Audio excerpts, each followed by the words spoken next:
The following program is presented by the Far East Broadcasting Company because stories of people living out the gospel with their lives inspire all of us. FEBC, taking Christ to the world through radio and new media. Learn more at FEBC.org. They think they know what's in the Bible, but they haven't read it at all. The atmosphere on the universities today is pretty intense, and as a result, that again, I think, plays into this whole idea of the biblical illiteracy that we just sort of have to overcome.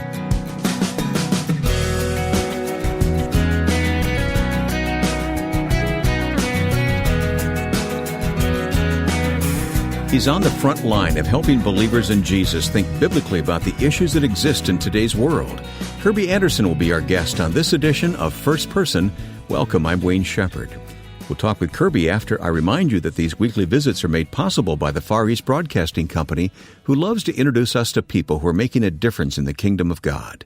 FEBC's broadcasts and smartphone apps reach into nearly 50 countries with the good news of Jesus Christ, and millions listen and respond. Learn more about FEBC at the website febc.org. There are videos and many reports telling more of the story. Go to febc.org. And then use our program website, firstpersoninterview.com, to learn more about today's guest and any past guests we've featured, and make use of the audio archive to listen at your convenience. Kerby Anderson is President of Probe Ministries, which you'll learn more about in just a moment, and the host of the daily program, Point of View. On a recent trip to Dallas, I joined Kerby in his studio for a conversation about his life and ministry. Kerby, it really has been too many years since we've spoken. It's, I don't know, how many years has it been? Well, we certainly started working together back in the 1980s, for sure. Everything from Open Line, Primetime America, and all the rest, and various share-a-thons and the rest. So it's kind of fun just to see you across the table. Yeah, I was at Moody Radio at the time, that's right. and you were one of our go-to experts, and we called on you. I remember you and I doing election coverage on several occasions, including 2000, when George Bush was elected, but it didn't look like he was going to be elected. Do you remember that moment? We were on the air and we were saying, wait a minute, let's call this one back here. Florida looks like it's still in play, and I remember that whole conversation. And the rest is history, as they say, right? It certainly was. So thanks for sitting down with me, and thanks for letting us use your studio in Dallas, the Point of View studio, to do this interview. It's wonderful to see you again. And again, the studio looks pretty good, doesn't it? You've been in a few studios over the years. My jaw dropped when I walked in here. This is great. So again, we have really wanted to try to do everything we can to not only have good audio, but we also, of course, have cameras. And so that's an opportunity for people to watch the program. And I remember in the old days when people said, who's going to watch a radio program? And little did we know. We had some people convince me to put up one camera. And at the end of the month, I said, okay, give me the bad news. How many people really watch? He said, about 30,000. I said, 30,000 in a month? He said, no, that was yesterday. Oh, my goodness. Who are these people?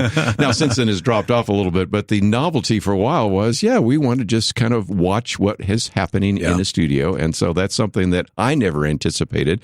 And even in the studio, which this table was originally built for Marlon Maddox, he was convinced nobody would ever watch. But there we are. We have people watching it every day, and YouTube channels and things of that nature. Well, let's spell it out for our listeners, because we're on stations that don't carry Point of View. What is Point of View? Well, Marlon Maddox started it really in a small way in 1972. So again, you think of us as being old guys. This has been around for a very long period of time. So when you start thinking about how he was doing radio for about 10 years in a local market, it was doing pretty well. And then there were other people that wanted to carry the program. Well, back in those days, the only way to do that was put on reel-to-reel. You remember what the reel-to-reels were? I remember. Put it in the mail and mail it, and the station in Houston would play it a couple days later. And sometimes it was time-dated, not too often. But then one day somebody started saying, have you ever thought about going up on satellite? Now, we're talking about the early 1980s when really nobody in the Christian world or the secular world was doing satellite. And so Marlon said, okay. Well, by that time, I'd already been very much involved with him as a guest on the program. And obviously, again, kind of a go-to person. I'd also then occasionally been asked to maybe be a guest host. In one particular case, I remember in 1986 when I was teaching a class at Moody, No, I guess it was at Dallas Seminary at the time, but I was doing Moody Radio. He asked if I would be a guest host, and I said, okay, and I hit all the breaks at the right time. I'd been doing open line and some things like natural. that. And he said, would you like to do this more often? I go, well, I have a day job. He said, well, I'm not talking about every day.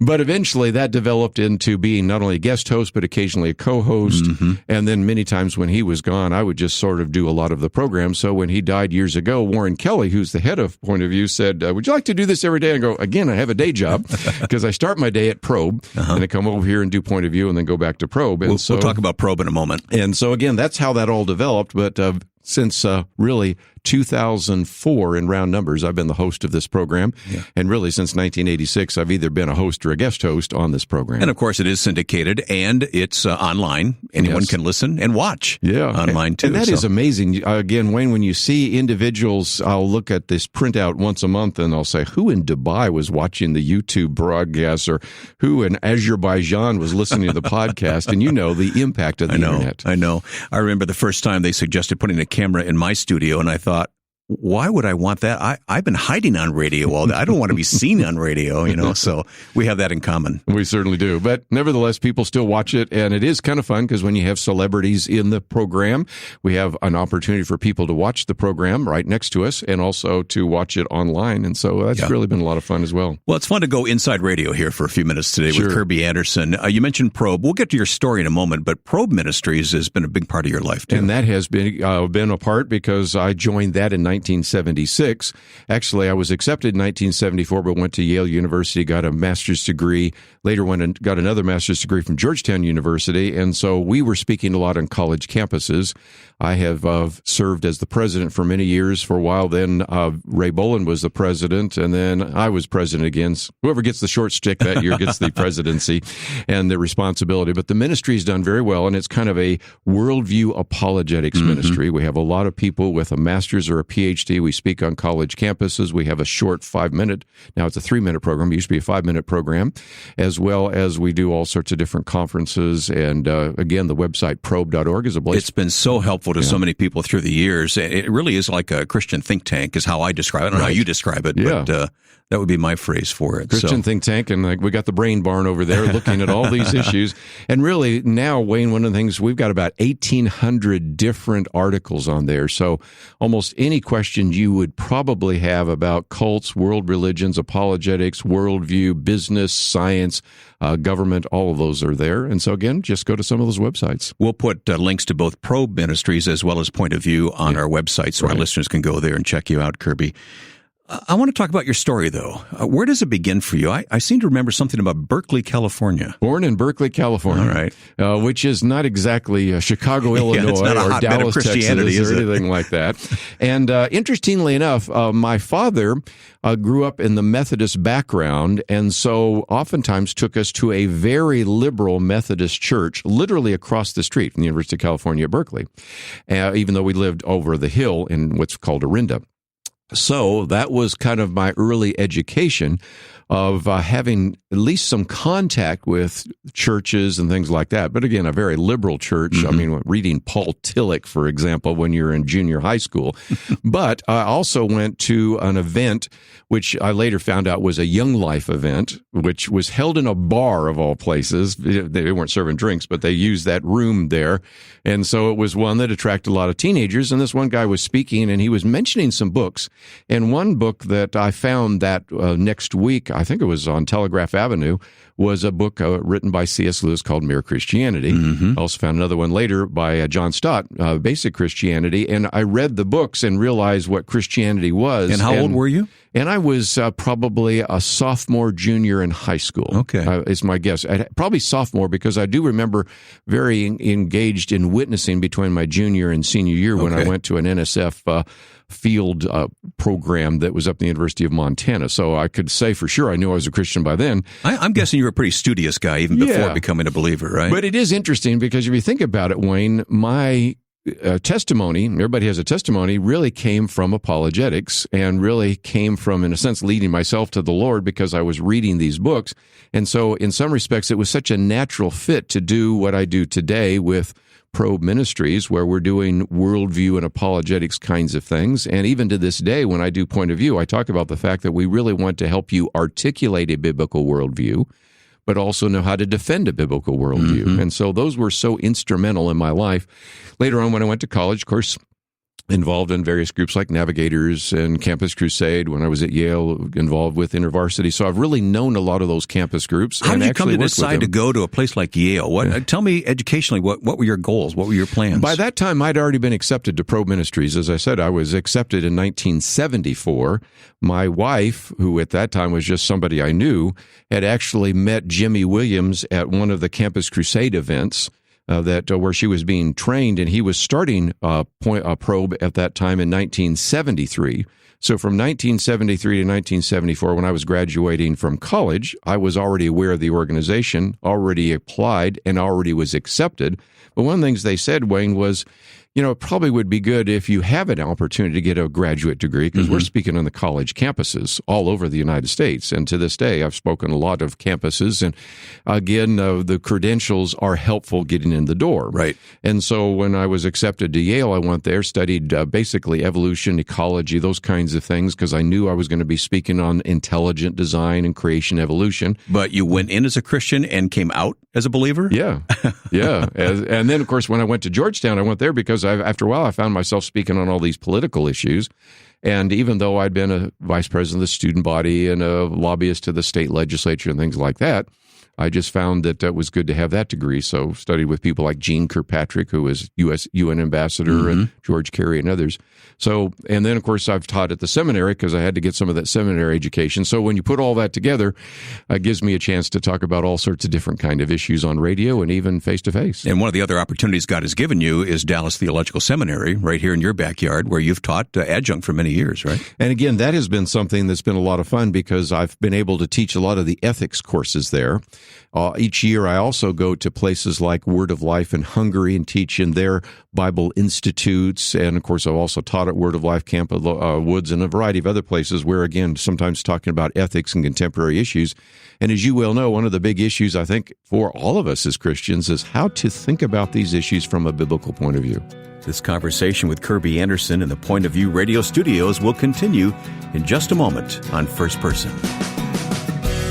1 year ago, I heard that one of FEBC's radio stations aired in our province, so I started to listen. Just one of millions of grateful people who listens to the Far East Broadcasting Company in her own language. So many Kazakh people here like listening to your radio broadcast, and we feel like a family because of it. Thank you so much for broadcasting to our nation. FEBC is dedicated to taking Christ to the world through radio and new media. To learn more, please visit febc.org. That's febc.org. My guest is my friend Kerby Anderson of Point of View Ministries, Probe Ministries, and Kerby just has such a great mind that really helps us develop a Christian worldview. I know that this has been a mission of yours in your life, Kerby. When you look at this generation coming behind us, how are we doing? Biblical literacy has been a problem in the past. Do you see that as a problem now? I think it's even a bigger problem than we might imagine. A number of years ago at Probe Ministries, we began to recognize, when we're doing these conferences, we're not getting a lot of people showing up. And there just seems to be a lot less of an interest. So we spent an inordinate amount of money with the Barna Research and with other groups to, first of all, research the millennial generation and have done the most extensive analysis of born-again millennials that's ever been done. And so came to the conclusion that, yes, all those problems you've been hearing about are true, and it's in some respects worse than you might have imagined. And then we started having pushback because some people say, well, I see these other surveys that say that we're not doing that bad. Maybe these are kids that just left the church for a while, and they'll be like the swallows to Capistrano come back again. And so we then put together research evaluating every one of those, whether it's Christian Smith, whether it's Baylor, some of the Barna studies, all sorts of individuals, and again, put that in material. And then after that said, okay, what are we going to do about it? And so we have a program called Periscope, to see beyond and look above and see beyond, to really begin to put together a church-based program, which is used in many churches around the country, which has sermon topics, a book of reading that I've put together, all sorts of videos, music as well by a Dove award-winning artist, and those kinds of things to really kind of address that issue. But back to your big question, we are talking about not just the Generation Y, millennial generation, but now we have one coming beneath them, which is Generation Z, which many people call the iGen generation. Gene Twenge calls them that because if you say that the millennials are from maybe 1980 to 1995, the new generation we're talking about is from 1995 up. And those in that Generation Z, iGen, they have always grown up with those digital devices. And the internet. Yes. That's all they've ever known. They have never had a time. Because, each Wednesday on our millennial roundtable here at Point of View, we have millennials. And Nick Pitts and Chelsea Human and all sorts of individuals, Grant Skeldon, are all around the table, and they let me in as a token, But what is interesting is when we talk with some of these millennials, I know, for example, Chelsea said, I didn't even have a phone until I was almost graduating from high school. Well, that has never been the case for the iGen generation. Right. Elementary Some school of them, now, when they were 2 years old, had an iPad in their lap. And knew how to use it. And all those kinds of things. So we are facing, first of all, a technologically advanced generation. But back to your other key question, probably the most biblically illiterate generation.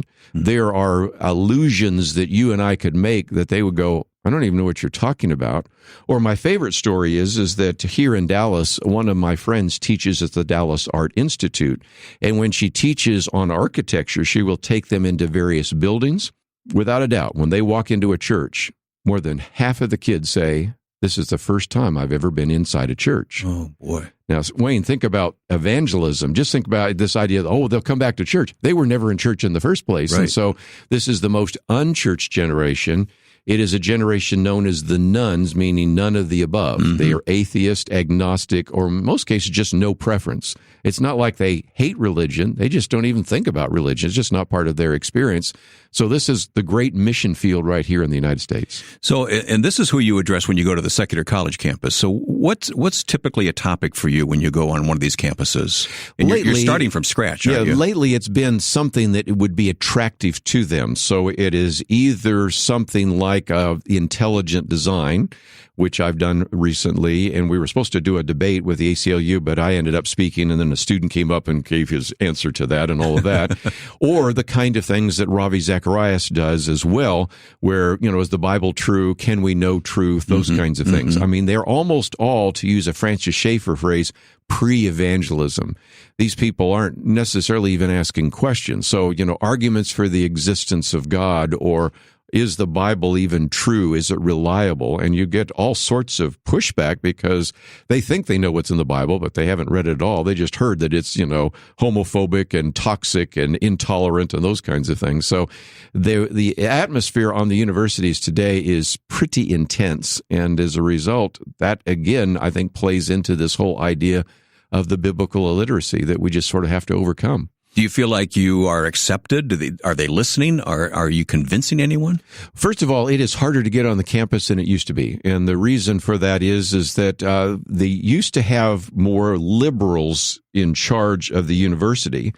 And your classic liberal perspective would be, okay, you and I may disagree, but you have the right to express your opinion. Mm-hmm. Now, the liberal view would sometimes be, I may disagree with you, but I will defend passionately your right to express that. But liberals have been replaced by leftists. And I make a distinction. Sometimes we use those words synonymously, but I think Dennis Prager has done a good job of saying a liberal would be those kinds of people, some of whom I even have on Point of View.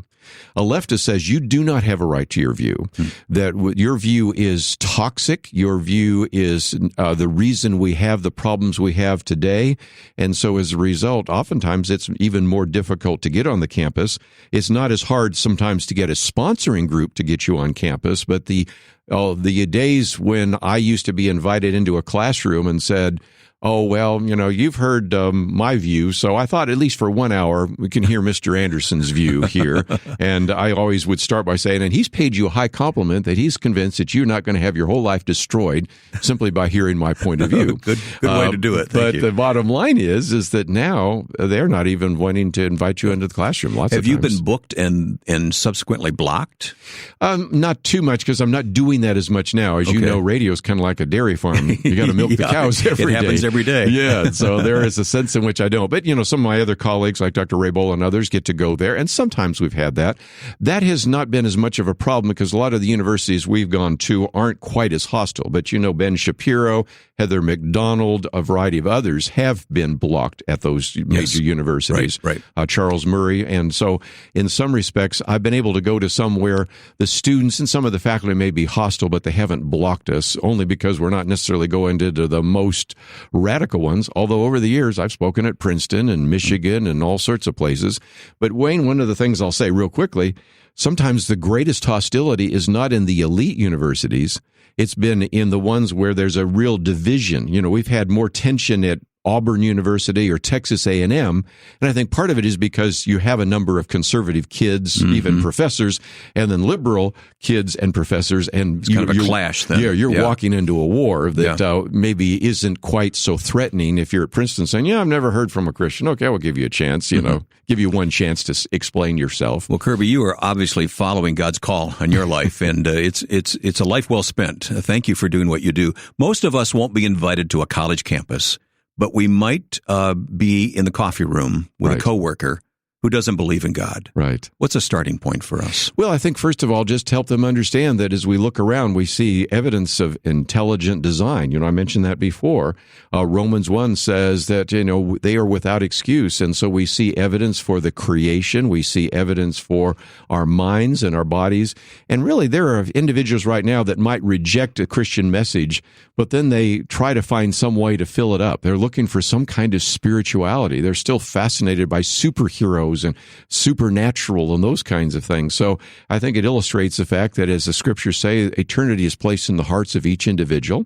And I think, if nothing else, I think we should just begin to ask some questions. Well, why don't you believe in God? If I were to find some material that I could pass on to you that's at the Probe website or the Point of View website or Ravi Zacharias' website or Norm Geisler's website. A lot of great resources. Would you be willing to read that and start the conversation that way? And I think most of the time they'll go, I had no idea there was that much evidence for Christianity. Yeah. And very often it doesn't begin with the deep issues. We sometimes just feel like if it does get deep, we don't know how to answer the questions they may have. And so we're put off by that. Yeah. And I think the good news is, as I've just alluded to, there are just all sorts of resources that are out there now that did not exist even a few years ago. So if somebody asks you a tough question, you go, okay, I don't have an answer, but let me look it up. Can I bring it back to you? Right. And most people go, okay, good approach. I'll see what you have to say. Good approach. Kerby, it's great to have seen you again after a length of time of not being in contact. So thank you for this time. I know you've got your own radio show to do in a few moments, so I guess we'll have to let you go. Well, and again, thank you for coming by, and it's just great to see you face to face. God bless you. How can we pray for you in your ministry? Well, again, I would just pray for the open doors that exist, whether it's on campus, whether it's in radio, whether it's through the internet, and that, I think, is just a great prayer that we should pray for any ministry, but certainly for ours. I agree, Kerby. Kerby Anderson, our conversation recorded in his Dallas studio prior to him doing his own show that day. Kerby is the host of the syndicated program Point of View, as well as the President of Probe Ministries. And we'll put links to Kerby and his involvement with these organizations at firstpersoninterview.com. Also, at our website, you can listen to past programs in our archive and look ahead to see what's coming up in the weeks ahead. Go to firstpersoninterview.com. A special word of thanks to the Far East Broadcasting Company who have made it possible for us to bring you today's interview. FEBC celebrates the stories of people everywhere who give their lives to Jesus. For more about reaching the world for Christ through radio and new media, please visit FEBC.org. Take some time to explore the video reports you'll see there online. FEBC is actively involved in many hard-to-reach places, but the gospel message is penetrating those barriers. Learn more at FEBC.org. Now, with thanks to my friend and producer Joe Carlson, I'm Wayne Shepherd. Join us next time for First Person.